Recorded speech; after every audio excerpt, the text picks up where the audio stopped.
It was my 6th birthday, and my party had just ended. We had cake, pizza, and played games, a typical American birthday party. I lived with my mom and her boyfriend. His name was Steve. For my birthday, they got me one of those plastic Fisher-Price playsets, the ones that were about 4 feet tall and had a small slide, small enough to fit in my room. I was extremely excited about this because it was exactly what I wanted, and I was sure it was the greatest invention since sliced bread. I need to give a little background about the house I lived in, from what I know at least. To begin with, the house was an old blue colonial house in upstate New York. The house was like every other house in the neighborhood, and since Steve had just gotten a promotion at work, there was constant work being done on the house, basically a complete remodel while we lived there. The only thing I didn't like about the house was that you couldn't get into the attic, and for some reason bats kept getting in there, and at 6 years old, you don't like bats. My mom tucked me into bed after my birthday at about 9 p.m., a little later than usual. I remember waking up a few times that night because I was really excited to use the playset in the morning.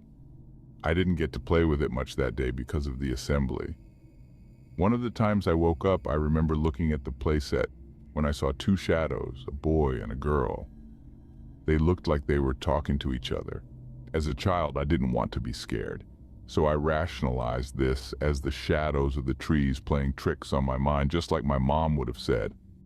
I managed to go back to sleep that night and didn't really think much of it the next day. My birthday is in June, so I usually didn't have school on my birthday, which meant I could spend the day playing with my friends. I didn't think about the shadows I saw the night before at all. I basically forgot that it happened until the next night. My usual bedtime was 8 p.m. I was lying in bed when I had a strong feeling something was watching me. I looked to the wall between my door and the playset, and the shadows were there again. This time I paid more attention while I was frozen in fear in my bed. The shadow children seemed to be talking, but I still couldn't hear them. It also seemed as if they were looking at each other, but it's hard to sense 3D direction from a 2D shadow.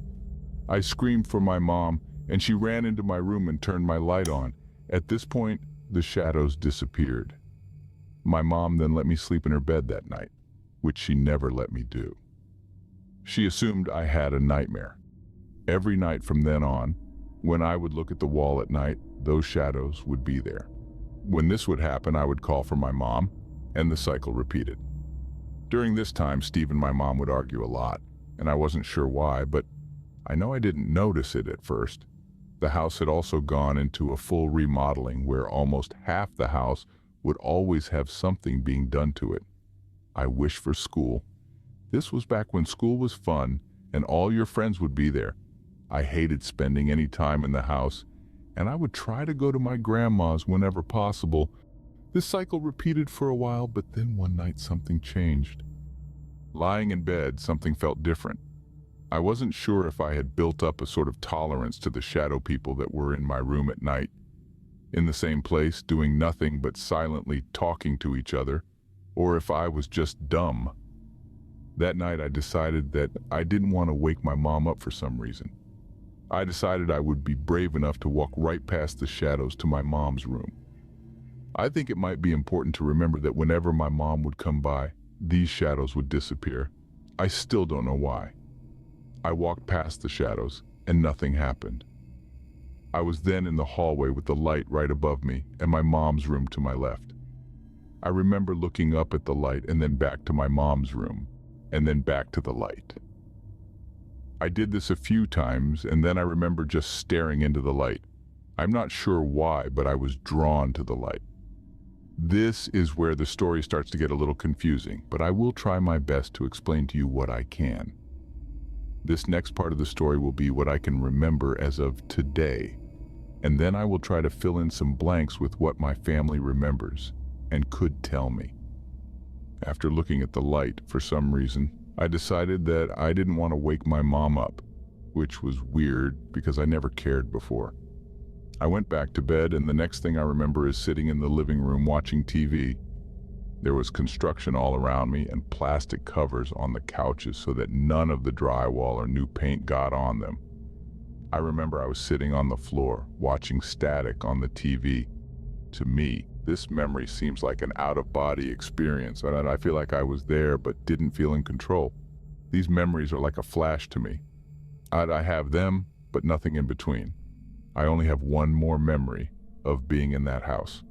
I was in my room looking out of my window down to the driveway. It was nighttime and my mom had asked her friend's mother to come over.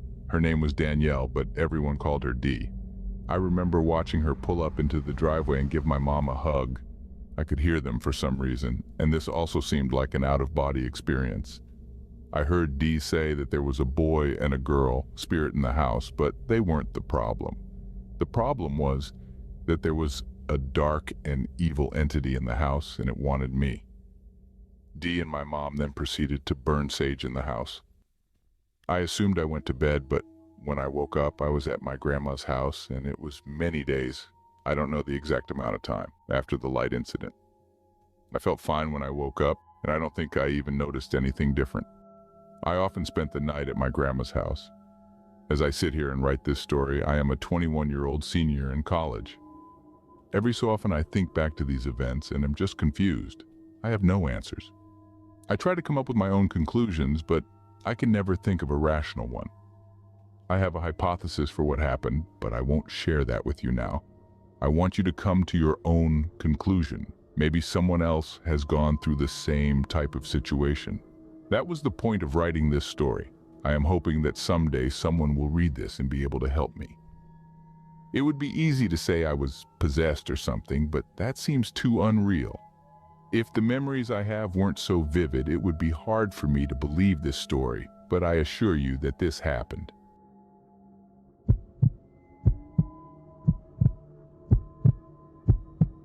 This happened in the summer of 2013. It was supposed to be a memorable birthday celebration, a surprise party for a young woman we'll call Mia. Her close-knit group of friends and family had gathered to create a night to remember, decorating her home with balloons, confetti, and a myriad of dazzling lights. The excitement was palpable as the evening began. As Mia walked into her transformed living room, the cheers and applause filled the air, and she was overwhelmed by the love that radiated from the faces of her closest friends and family. She embraced her best friend Josh, who had organized the entire event, and tears of joy filled her eyes. Everything seemed perfect. However, as the night wore on, a disconcerting undercurrent began to seep into the festivities. A group of strangers had infiltrated the party, blending in seamlessly with the invited guests. They were just ordinary-looking people, but there was something about the way they carried themselves, the glint in their eyes, that sent shivers down the spines of those who noticed. Mia, caught up in the celebration, didn't immediately notice the subtle changes, but her friend Josh, vigilant and observant, couldn't ignore the creeping unease that emanated from the uninvited guests. They watched everything with keen interest, never participating in the festivities, but only observing and whispering among themselves. Josh couldn't shake the feeling that these party crashers knew Mia more intimately than they should. It was as if they had access to personal details, private anecdotes, and secret stories that only a close friend should know. It was unsettling, to say the least. As the night went on, the situation escalated. The strangers began confronting Mia with alarming knowledge, revealing secrets she had never shared with anyone present. They spoke of childhood stories, past relationships, and intimate details of her life, leaving Mia bewildered and horrified. Mia, a usually strong-willed and composed individual, felt her composure wane. Fear gnawed at her as she realized that these people were not ordinary gatecrashers. They were sinister intruders who seemed to possess an uncanny knowledge of her life. Mia turned to Josh, who shared her growing concern, and together they decided to confront the strangers. The chilling encounter only deepened their terror. When Josh and Mia approached the uninvited guests, demanding answers, they received cryptic responses. The strangers claimed to have a message for Mia, something she needed to remember. They spoke of a past event, a dark secret she had locked away. As the confrontation unfolded, Mia's other guests grew wary, and the air became heavy with tension. The strangers spoke of a forgotten sin, a transgression Mia had hoped to bury forever. And as the night wore on, her closest friends and family began to wonder if these individuals held the key to a truth she had suppressed. The once vibrant party had transformed into a nightmare of whispered secrets, mysterious warnings, and an unbearable weight of guilt and dread. Mia found herself at the center of a psychological horror she couldn't escape. When the party finally ended and the uninvited guests reluctantly left, the atmosphere shifted. Mia and Josh were left questioning the reality of what had transpired. Had they been confronted by something supernatural or a sinister prank? Mia couldn't ignore the unsettling words of the strangers. The party crashers had delivered a horrifying message, one that would haunt Mia for years to come.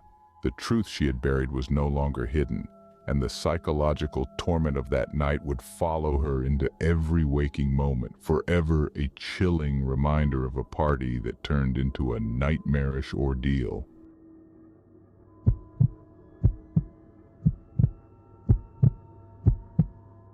This is a story about the strangest birthday I've ever had. To provide some context, I live in Germany, where the legal drinking age is 16 for beer and wine and 18 for liquors. On my 18th birthday, my best friend and I decided to venture into our nearest city for some drinks at a local bar.